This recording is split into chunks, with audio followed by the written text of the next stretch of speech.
Friends, Vijay కిచెన్కి స్వాగతం. ఈరోజు మనం చేయబోయే రెసిపీ సగ్గుబియ్యం సేమియాతో ఈ పాయసం. ఈ పాయసం చేయాలో, పాలు విరగకుండా ఎలా చేయాలో చూపిస్తారండి. ముందుగా స్టవ్ ఆన్ చేసి ప్యాన్ పెట్టుకోవాలి. ప్యాన్ హీట్ అయినాక ఒక స్పూను నెయ్యి వేసుకోవాలి. జీడిపప్పు వేసుకున్నాం. దోరగా ఎగురుతున్నాం. జీడిపప్పుని సిమ్లో పెట్టి వేపుకుంటే మనకు చక్కగా వేగిపోతాయి. పప్పు మాడితే బాగుండదండి, చేదు వచ్చేస్తుంది. ఇందులోనే కొంచెం కిస్మిస్ వేసుకుందాం. మనం స్టవ్ ఆఫ్ చేసి వేరే ప్లేట్లో తీసుకున్నాం. ఇవన్నీ అదే ప్యాన్లో అరకప్పు సేమియా, ఇవి కూడా దోరగా వేపుకుందాం.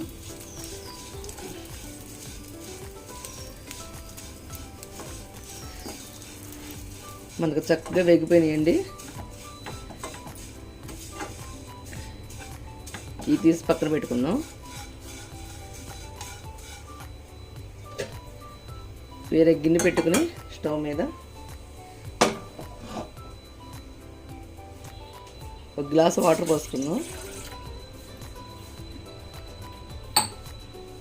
ఒక కప్పు సగ్గు బియ్యం తీసుకుని హాఫ్ అన్ అవర్ నానబెట్టి పక్కన పెట్టుకుందాం. ఇప్పుడు ఈ సగ్గు బియ్యాన్ని ఇందులో వేసేద్దాం. వాటర్ హీట్ అయినాయి కదా, ఇందులో వేసేద్దాం.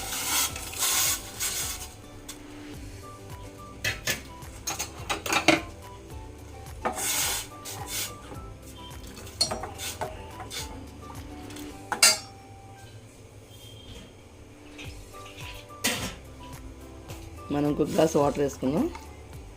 ఇప్పుడు నేను ఒక కప్పుకి 2 గ్లాసులు వాటర్ పోసాను. ఇది బాగా మరగాలి. మనకు ఈ సగ్గు బియ్యం అనేది ఉడకాలి మెత్తగా. ఇలా మధ్య మధ్యలో కలుపుతూ ఉండాలి, లేకపోతే అడుగు పట్టేస్తుంది. చూసారుగా, మనకప్పుడే మన సగ్గు బియ్యం అనేది ఉడికిపోతున్నాయి.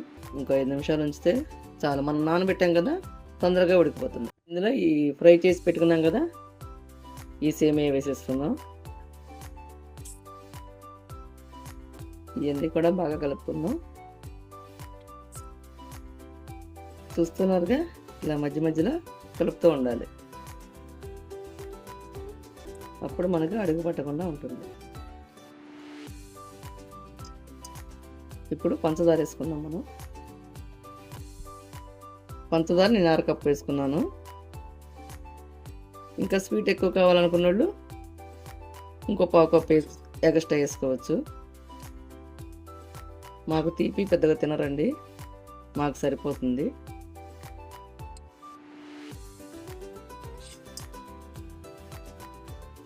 చూస్తున్నారుగా, మనకి సగ్గు బియ్యం అనేది ఉడికిపోయినాయి, సేమియా కూడా ఉడికిపోయినాయి.